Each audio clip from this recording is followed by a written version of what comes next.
Hey, what's up, guys? Oh, hold on. Sorry, I forgot it was supposed to be formal. Hello, and welcome back to TNN's coverage of the world's 9 best fantasy football players league.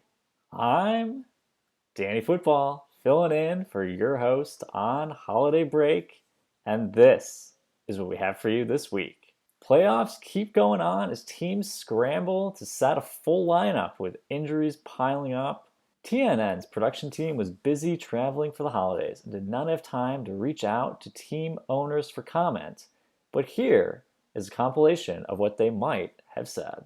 Ugh, my team's terrible and they're so old. The Chunguses, we're not worried about COVID. Put some respect on our name, Danny Football. This is the greatest team of all time. All of you should fear our power. We're coming for the championship next year. The league is rigged. If Commissioner Tooch didn't make sacks worth so much, I would have easily beat him last week. Ham and Throw is a championship caliber team. Patrick Mahomes is the mahorniest man alive, and he is going to absolutely go off against the court this week.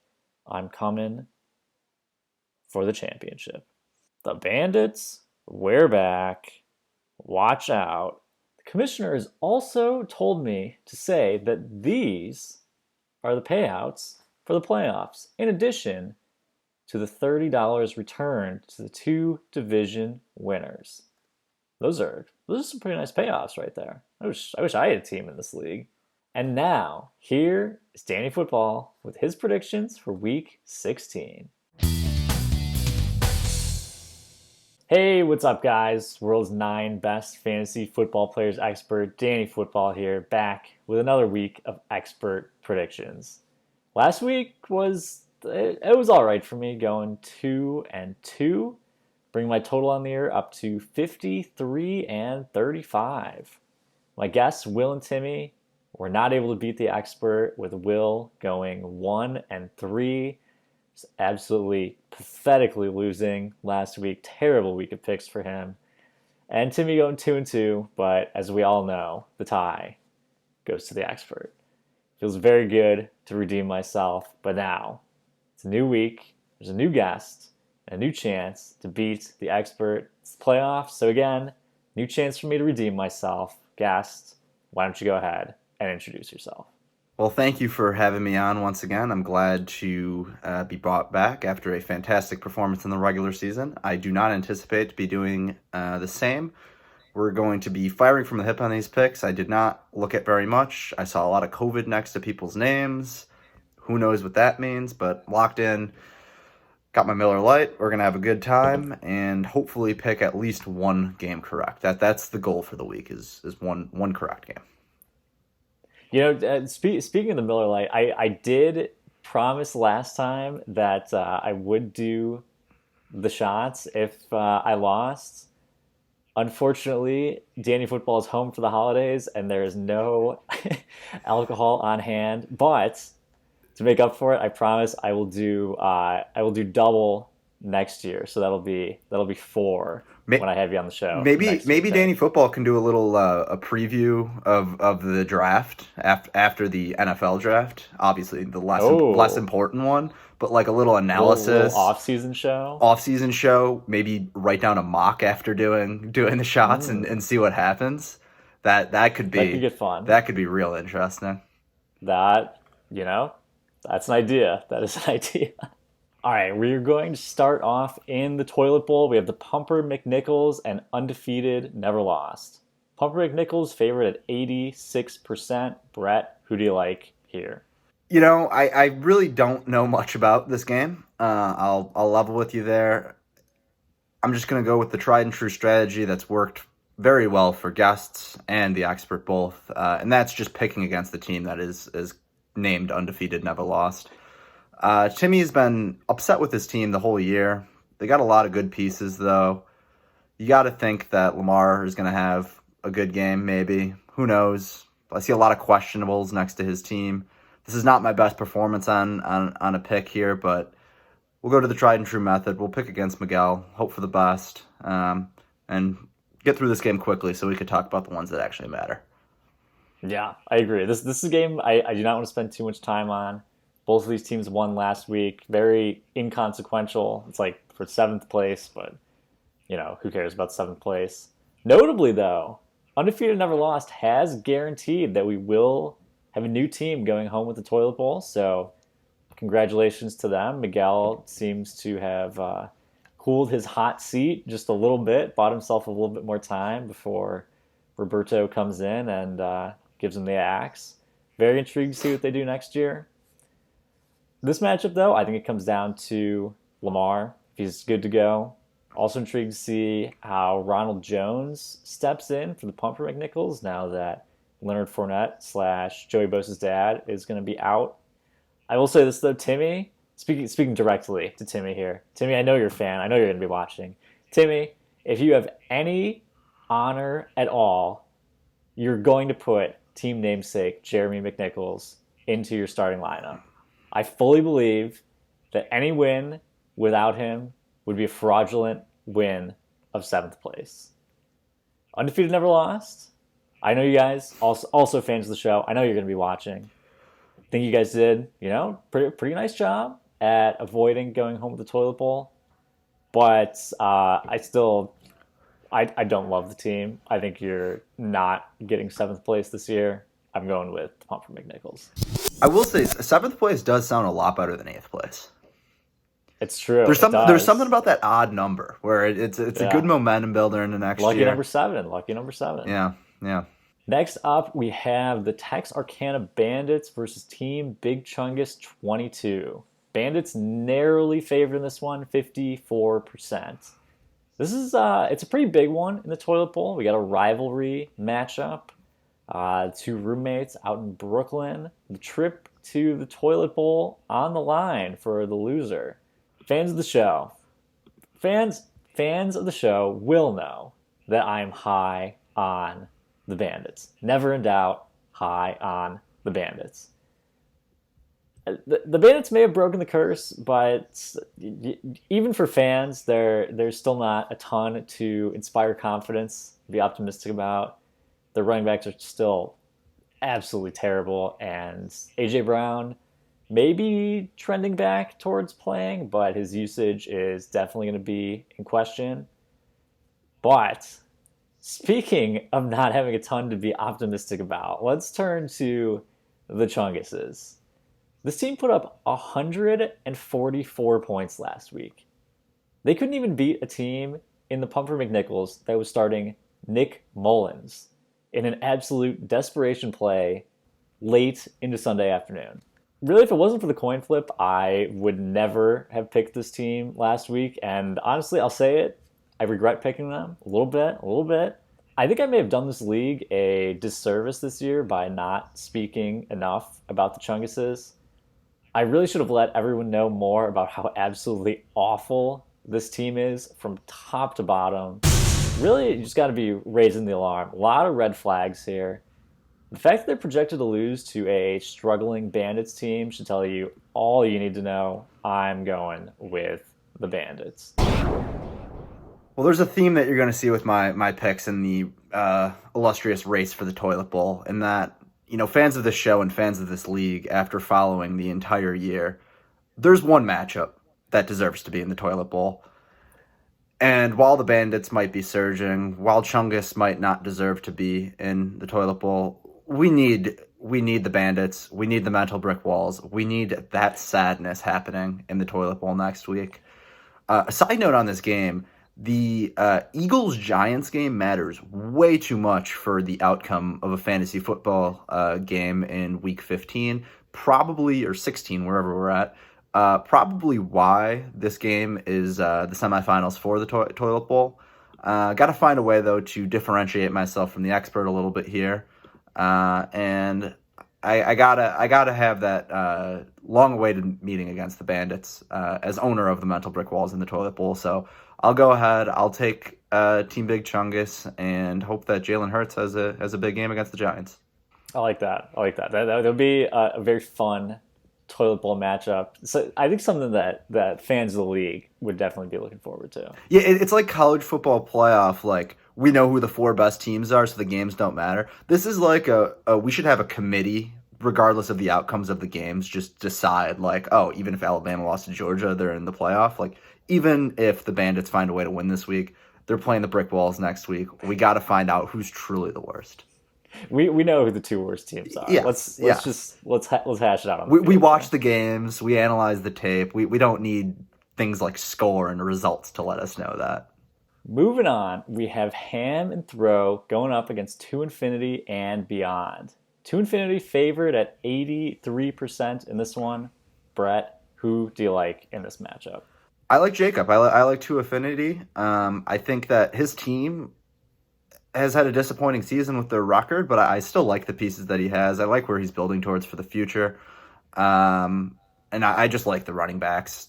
I think Aaron Jones, Kamara both have the potential to put up way more points than Delvin Cook. And if Eckler's out, I just think that he has the bigger boom potential. And also, I like just picking against Visconti, so to double up with that, and considering I didn't put much preparation into it, my Christmas gift to everyone at home watching, the Bills are going to cover against the Patriots. They're going to win outright, plus 2.5. Let's all do it together. Let's all laugh at Visconti on the 26th, on Boxing Day, as some may say, and let's all win that bet. I love that. I love that. Yeah, I think that's a really good pick here. This is a matchup that I'm pretty intrigued by. We got the battle of Team M. Vanek's second and third first round picks. Really, the winner here is Team M. Vanek. Like, either way, they're getting those seventh and eighth overall picks. The results of last week, absolutely perfect for them. Could not have worked out any better. But there's still a little bit at stake here. These teams, there's going to be some later round positioning between the two. And of course, there's the pride. No one wants to lose to Ham and Throw, so the league is going to be anxiously awaiting what criteria these two decide upon to determine who gets the better draft positioning. The commissioner gave them the green light to get a little creative and see what they wanted to do.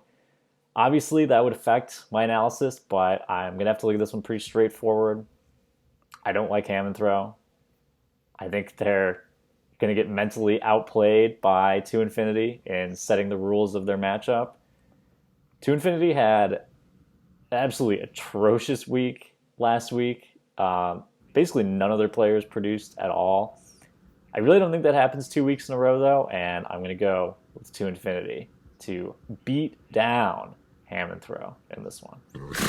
Next up, we have Team M. Vanek going against the Mental Brick Walls. Team M. Vanek favored here at 64% chance to win.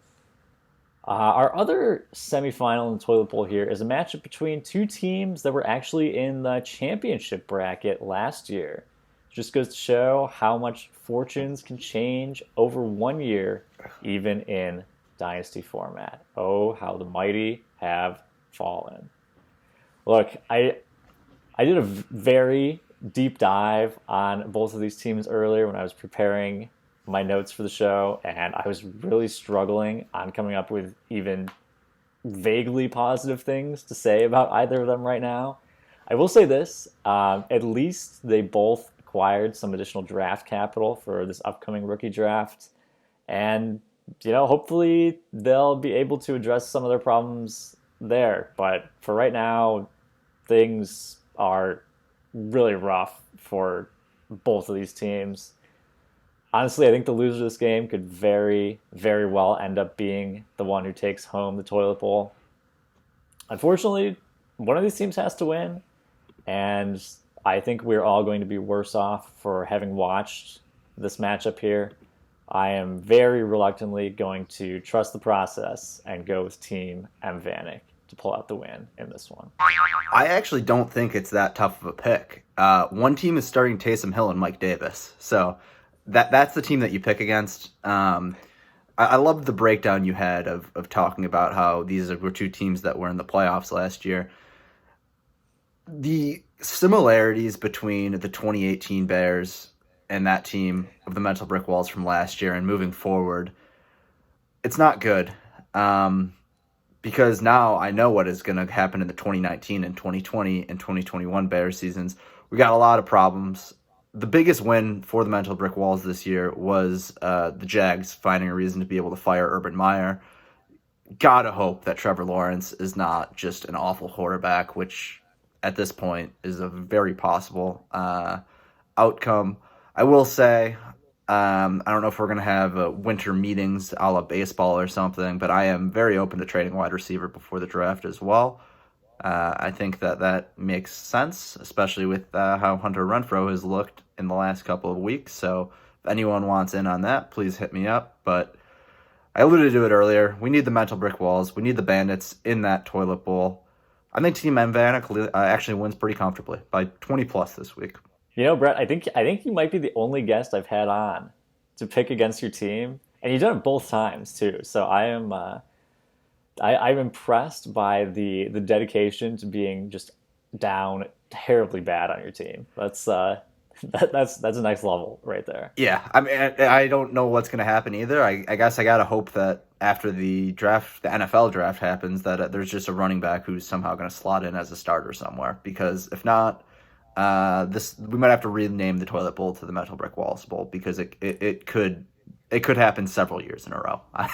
It doesn't look good. Things could be looking pretty ugly. Yeah, for the brick walls. We might need to rename the franchise. I like the name though. We might have to move. There's gonna be some sort of thing that needs to happen. You guys could always move to London. We could move to London. We might have to bring in a director of football ops or something. We need some sort of differentiator, pull us out of the current funk we're in. But I got to. I hear there's a defensive coordinator in the league who might be on the hot seat. So yeah, I just don't know. I don't know what a defensive coordinator might be calling. Really could do for this team. Look at the pieces. They're all old. They're all not that good anymore. And it relies a lot on a Washington Redskins defensive line that, quite frankly, isn't as good as everyone thought it was going to be. So we spent way too much time talking about how bad the mental bricks walls are. We can move on. People are probably skipping through this part of the video. It's a sorry state. And I apologize that anyone has to pay attention to the result of this game. Moving on to the games that actually matter here, we have McKiss Maballs going up against Blinded by the tight end. McKiss favored 74%. Who do you like here? I like McKiss Maballs. I think that, some might say that record means they're a little bit fraudulent, that they're not quite as good as what a 12-win team should be. But, I think that this is the year of Jonathan Taylor. I think he's going to keep rolling this week. I think he's going to put up 20 to 25 points. And as I alluded to earlier, I like the Bills a lot in a bounce back against the Patriots this week, and I think that means that Josh Allen could have a big game. Looking on their side, I just think they have more big boom potential. And if Josh Allen could somehow find all those touchdowns exclusively going to Stephon Diggs, I think that Blinded by the tight end is going to be in a lot of trouble this week and not finding enough production out of Gabriel Davis and Dawson Knox. Yeah, it's a pretty interesting matchup here. We've got a rematch from last year's semifinals where McKiss got the upper hand. Honestly, I did not expect Blinded by the tight end to get to this point. So, I got to give props where they're due. Did a nice job fighting to make it to the semifinals. I still think that they are a fraudulent team and have gotten extremely lucky this year, but I do respect the hustle. They were the fifth lowest in the power rankings to the end of the regular season. Kind of been banging the drum this year on this team's a little overrated. Gotten a lot of lucky wins, but they're here, and that's what matters. For McKiss, they've got a little bit of some injury concerns. They got Mike Evans, who they recently acquired. Could be a big hit to their team if he can't go. I will say this, I have been impressed by McKiss's dedication to picking up on waivers any player dropped by the court with even the tiniest bit of potential. Recently picked up Brian Edwards, so I respect the move. Being a hawk on the waivers, it's what you got to do. It's what really separates the top tier teams in this league, and a lot of respect to McKiss for, going and picking up another team's scraps. McKiss, they've been very lucky this year. As you said, probably not as strong as the record would indicate. But blinded by the tight end is also their fair amount of luck. They've gotten a lot of lucky wins where they've been a low scoring team. I do genuinely think this one could go either way, but I'm going to have to side with the team that I think is better from top to bottom, and I'm going with McKiss. Finally, we have our marquee matchup of the week. The other semifinal matchup, Court is now in session versus Bonk. Go to Mahorny Jail. Court favored at 56% chance to win. We got a nice little return to the rivalry matchup here, a battle on the Upper East Side. This one, I think, is going to be close, and both of these teams really want to get the win. Bonk was able to pick up the win over the Court earlier this year. These two teams have changed quite a bit since then. Bonk went out, they added Cordell Patterson, the trade deadline. For the Court, honestly, they've probably regressed since that point. They've been dealing with a lot of injuries, especially on the defensive side of the ball, some COVID concerns. They're also without all three of the tight ends on their roster at the start of the year after TJ Hawkinson got shut down this past week. They will be hoping that Trevor Lawrence continues to like some random dude named James O'Shaughnessy. Hopefully he'll be able to put up enough points for the Court to, keep chugging along. Bonk, they may possibly be without both Brandon Cooks and Kareem Hunt. Some COVID concerns there, which would be a big blow to their offensive firepower. This one also takes special interest after these two teams swapped second-round picks earlier this year as a draft day trade, with the Court having the choice on that swap, something that the mental brick walls will surely be interested in after acquiring one of the second-round picks involved in that trade. I think this one's going to be gritty. I think it's going to be close, but I'm going to give very slight edge to the Court in this one. Yeah, I think this is the most intriguing matchup of the week. I'm glad this is our marquee one that we're kind of talking about last here. And kind of looking at it, there's about 3 games that are really going to matter in this matchup. The Pittsburgh, Kansas City, the Green Bay, Cleveland, and then the 49ers and the Titans as well.